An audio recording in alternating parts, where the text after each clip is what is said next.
Hello, hello, hello, everyone, and happy Financially Lit Tuesday. I hope everyone's having a great Tuesday. Back at it again every Tuesday live at 6:30 to bring you news, tips, and tricks to help you wealth up. So thank you for those that are joined in with me. If you haven't already, go ahead and hit the share button. Drop in a comment. I wanna know who's live with me, who's tuned in. So go ahead and say, "Hey girl, what's good?" All that good stuff. And if you haven't, if you're tuning in from YouTube, go ahead and make sure that you are subscribed to the YouTube channel Sipping Wealth and hit that notification bell so you don't miss another Financially Lit Tuesday. So how y'all feeling tonight? Today is a huge topic for those that have children, for those that are expecting children, for those that want children in the future. This is the live of all lives. Like, this is the one. So to make sure that you are like full of knowledge and all these tips and tricks and things, make sure that your children have a wealthy, a super duper awesome future. So if you don't have it already, go ahead. I'll give you a little time. Go ahead and get your notepad, your pen and pencil, all that good stuff. Open your iPhone notes, whatever the case may be, so that you can take notes, because I'm going to be dropping some valuable information today with y'all. So be sure to get ready to take notes and share. Go ahead and share with your family, friends, so that they are tuned in as well. Especially the ones that have children, because we want them to wealth up. Hey Brian, how's it going? Thank you for tuning in. I hope all is well. Hey Saskia, what's up, girl? Hey, so glad you tuned in. So yes, today we are going to be getting all that done. Make sure you hit the share button so all your friends and family members can tune in and get this knowledge, because we don't want to keep the wealth to ourselves. We want to make sure that we spread it, spread the love, spread the knowledge, all that good stuff. All right, so if y'all have any questions throughout this, be sure to make sure that you just drop it in the comment section. I want to make sure that we're flowing, we're understanding the information that's being delivered today, because I'm going to drop some terminology here. It's going to get a little technical. So if y'all do have questions throughout the live, be sure to go ahead and drop it in the comments. Feel free to engage, like all that good stuff. Continue to share all that. So first things first, to get us started. Hey Darren, how's it going? He said, "Let go." Ooh, we let. Awesome. So first things first, when making sure that we are planning for our children's future, right, is goals. Y'all, we can't just jump in with nothing to actually, like, what are we doing? We got to make sure we have goals established. Like, what is our end game? So when in business, like, we always talk about making sure that we have the end in mind. Like, you have to make sure that you have that end in mind at all times, because that is what's going to make sure that you actually get there, right? So what are our goals? What do we want for our children, right? Do we want to start a college fund? Do we want them to have a nest egg for investing? Do we want them to help them have a down payment for their first car or house, or a combination of it all? Like, what exactly do we want? Do we want to teach our kids about finances, about financial literacy, about budgeting, money management? What exactly do we want for our kids? So we want to make sure that we write these things down so that we're organized, structured. We're going into this with a plan. Our kids is about to be is going to join this wealth up train, okay? So to start off with a few methods, y'all. So I'm sure quite a few of you are familiar with. Let me know if you are familiar with custodial accounts. Who out there, if you do have children, do you have a custodial account for your child? And if you don't, or do you know what a custodial account is? Let me know. So yeah, so with the custodial account, it's a great way to create a savings for your child. and with your child. So now your child has an account with their name on it, with their money in it that's growing, that they can also move around with, right? So opening like a custodial account, you're on the account with the child, but the account, the child is the beneficiary of the account. So you're just there to kind of be there, because they're minors. So you're just like holding their hands, do it all, but it's their account. So you can make sure that you have your eyes on it. So as they get into their teenage years, whatever the case may be, if they're like pulling money and stuff throughout the account, you have access to the account. So if you want to go and check on it, then you can do so. It is a great way to make sure that you have some kind of savings. If your child is looking to invest, so that's a great way to do too. So now they've been putting away their money for some time, and they can invest in stocks, security, other securities, crypto, whatever the case may be. And it could be a nice learning experience for you and your child. Saskia said, is a savings account? If not, what is the difference? So with custodial accounts, they can be a savings account, but you also can set it up where they can use it as a checking account as well.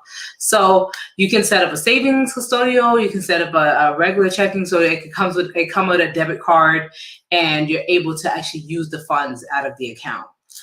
And the other bonus is, like I said, with custodial accounts, you're able to make sure that it's that you can keep an eye on the kids' money. And another thing as well is the earnings aren't taxed like us regular people, because it's going to be a child tax. Kiddie taxes run a little bit different. So if your child is making money, then there is a lot more leeway as far as the amount of money that they're taxed. Because they're taxed on a smaller percentage, or a smaller amount, I should say. So on the first, let's say $1,100 will be taxed at 0. And then as they grow in income, they may hit estate or trust tax, or they can be taxed at the regular tax rate, depending on how much money that child is earning. Right? So something else to keep in mind is it's a good way to hold your child's assets, right? So you want to make sure that, hey, like my child learns how financial stability, like my child learns how to manage money, but also has that guidance as well.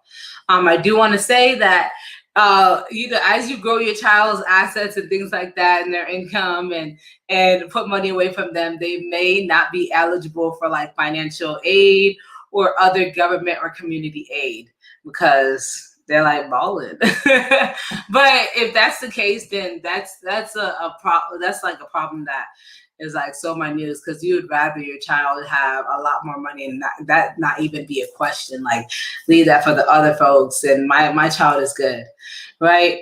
So so we're talking generational wealth, making sure our child is financially affluent, right? And making sure that they're stacking up the asset column.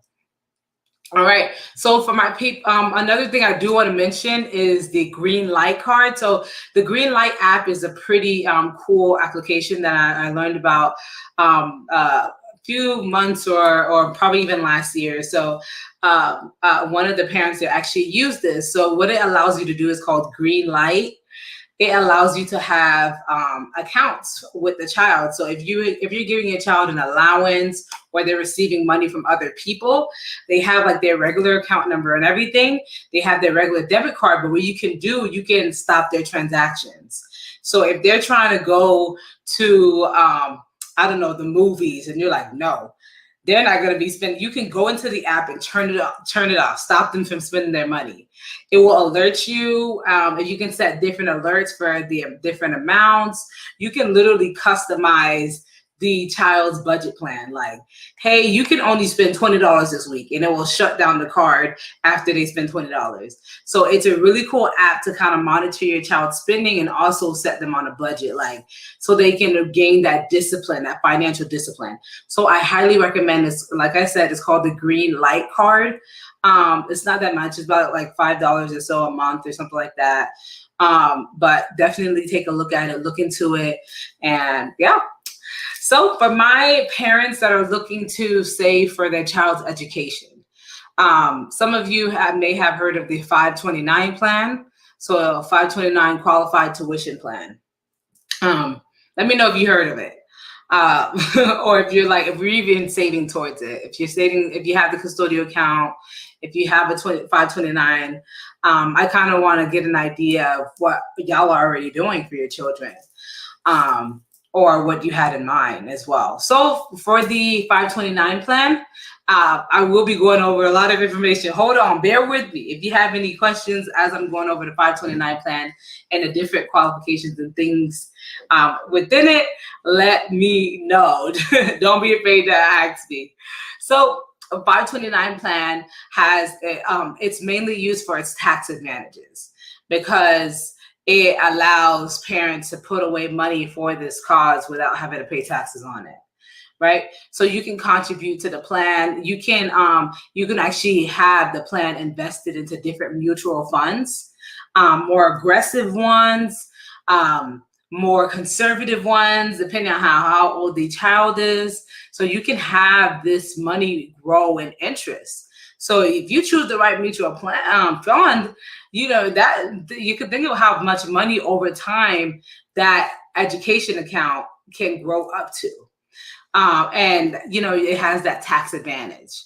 So many of these plans have something called a target date, which is essentially like, hey, my child's school date, or my child's college date, or higher education date. So the date where you're like, oh shoot, let me start adjusting their earnings so that it's more conservative as they get closer to their college or the day when they're going to actually use those funds. Saskia says, is there a specific age for a child to use the green light card? No, not at all. They can be 3 years old using their card. Like, there is no age limit. It's literally like a core application that the parent sets up for the child. So however old you think your child's ready to start learning this discipline, this financial discipline, go ahead and give it to them. And start teaching them that financial discipline with the card, because that's how most of us pay. We got away from cash. Cash kind of helped us with not spending so much, but we all use cards. So you can teach them that financial discipline using a card as extremely early. So it's up to you. There isn't an age. You can look it up, Google Green Light Card or Green Light app, and it will populate. For the 529 plan, another thing that you can do is not just for college, right? So you can use it for college, but you can also use it for K through 12 expenses, kindergarten through 12th grade expenses. So a lot of people aren't familiar with that. So if you want to send your kid off to a private school, or however you're like, hey, my child's an infant, but I want to start saving money so that I can put her into private school when she's 5 years old, or whatever the case may be. You can actually use the money from the 529 plan that's been growing interest, because you put it in an awesome mutual fund that's been building interest in money. And now you have money to put your child in a private school. So you can use it for K through 12 expenses. You can use it for college, tuition, fees, room and board, and other like related school costs. Like, it has to be related to their education. Another thing that you can also utilize it for is apprenticeship programs, like trades. If they're going to school to learn how to be a welder, or any other trade. So it doesn't have to necessarily be your traditional college. It could be any form of higher education. It just has to be, accredited and all that good stuff. So there are, qualifications to make sure that, hey, the money's going to an actual education expense. And also, like, if you have if that child or their siblings have student loan debt, that money can actually go towards the student loan debt for their siblings or that actual child, the beneficiary. So some people may not know that. So the Secure Act of 2019, so a couple of years ago, they made that change. They allowed the 529 plan to be used for other forms of higher education, and allowed up to 10,000 of it to be paid, to be repayment for student loans of their siblings. So that's pretty cool. I don't know about you, but I'm like, okay.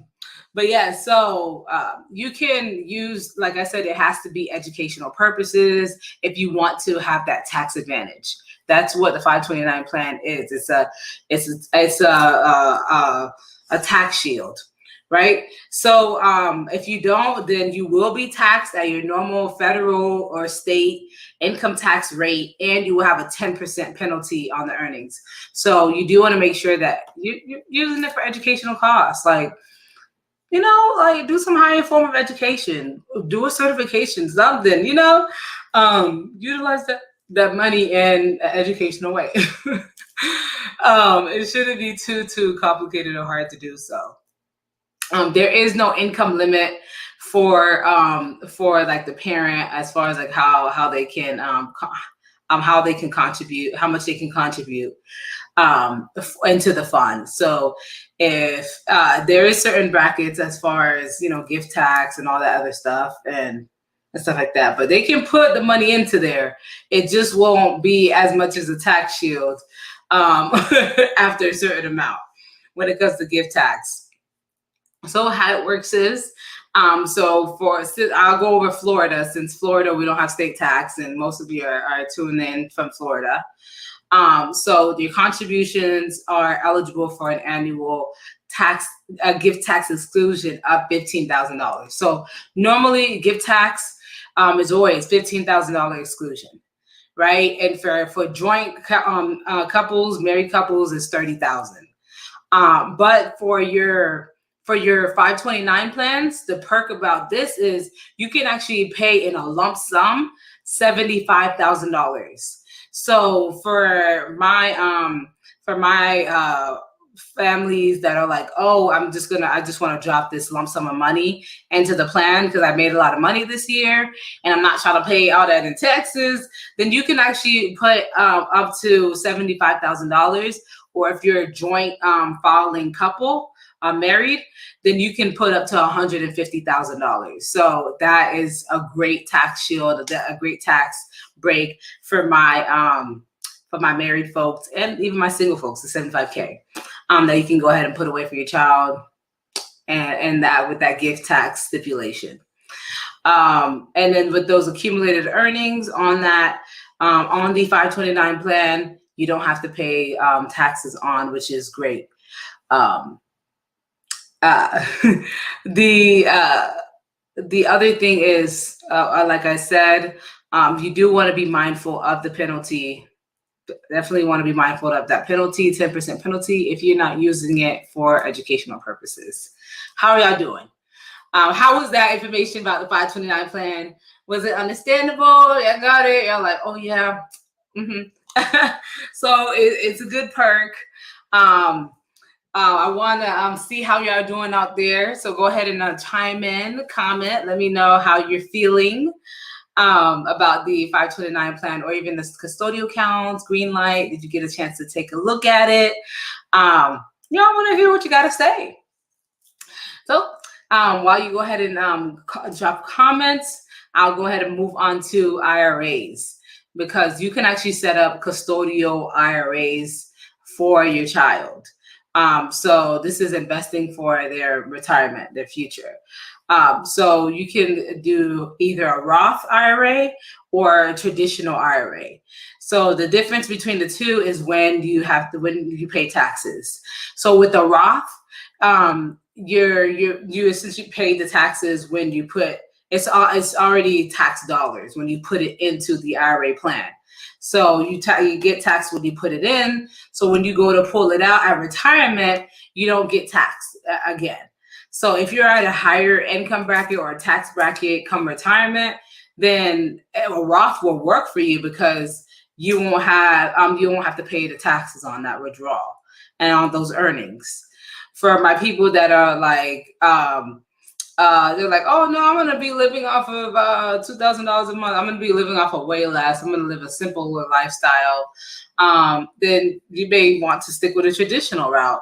But Roth is usually taxes tend to increase as we age. And another thing is hey, like, why not alleviate that tax burden when you go to pull out your retirement fund, when you get of age.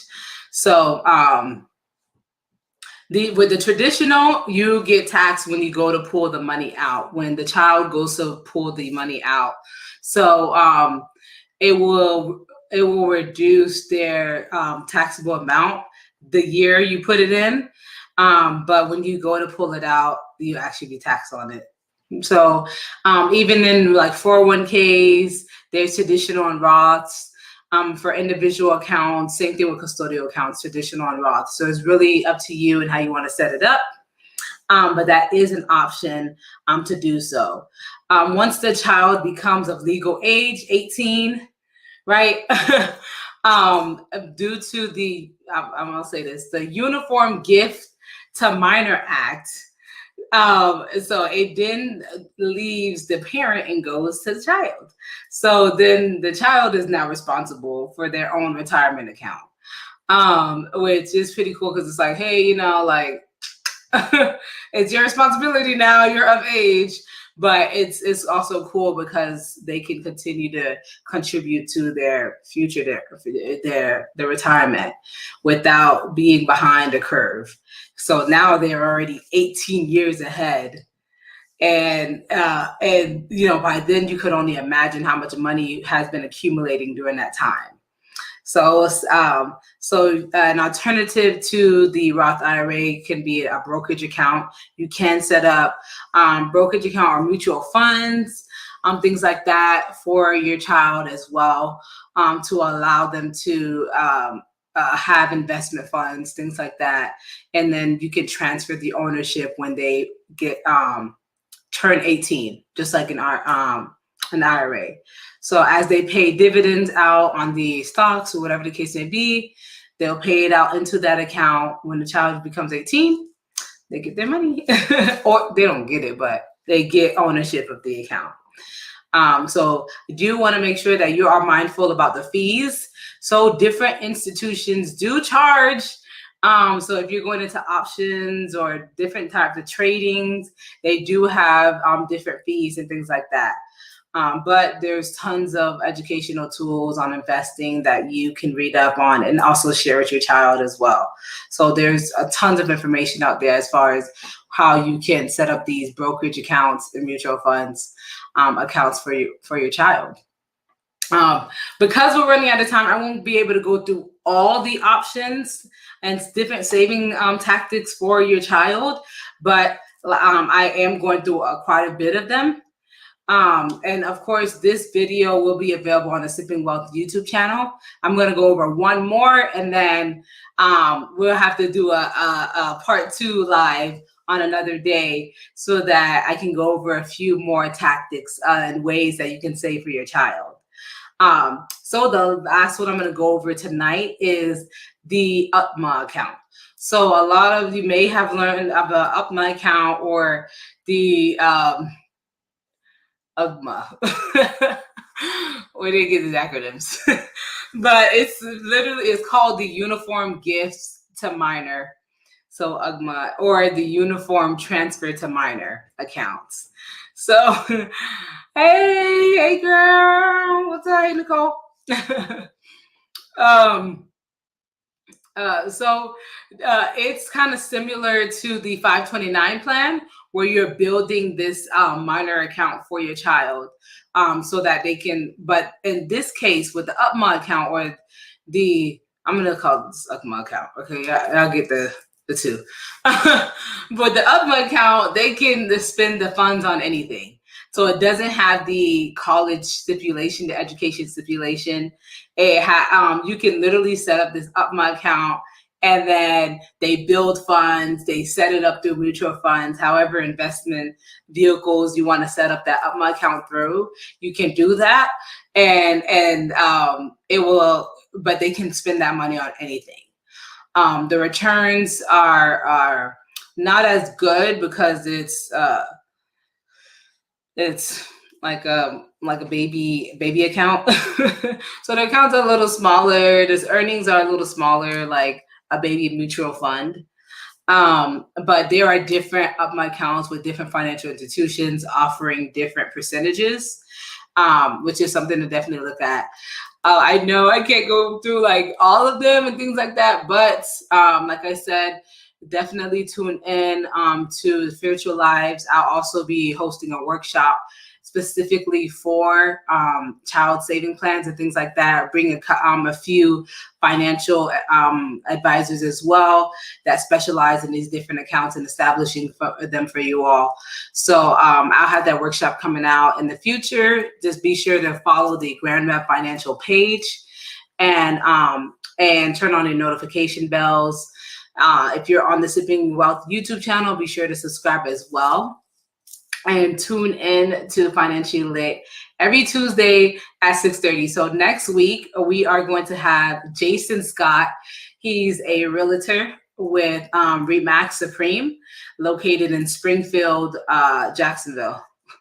I say it like it's its own city, but it's like kind of like a sub-city in Jacksonville because Jacksonville's so big. So Remax Supreme, he's coming in. We're going to be live together next Tuesday, and we're talking real estate. So for those of you that are interested in just learning more about real estate, learning more about real estate investing, what you can do or what to look out for, definitely be sure to tune in next week. Be sure to continue to share the lives with different people and individuals. And I'll continue to make sure that I come on every Tuesday and deliver you all these financial informations. Thank you, Saskia. I appreciate you. I definitely do. Thank you, thank you, thank you. I'll make sure that I continue to come on live, share this information with you all. Like I said, I have so much more stuff that I wanted to go over with you all, like credit building, HSA accounts, life insurance, like all that stuff for your child. So next time we're gonna go over how to build your child's credit profile from the age of 13. So be sure to tune in and follow up with that child workshop. Next month's Wealth Up workshop is going to be solving your financial problems. So I'm going over debt management, financial foundations, really the basics to setting up your finances, all the nitty gritty and things like that. Be sure to go ahead and grab your tickets for that. And thank you for tuning in, like I said, to another episode of Financially Lit Tuesday. And I'll see y'all again next Tuesday at 6:30. Have a great rest of your day.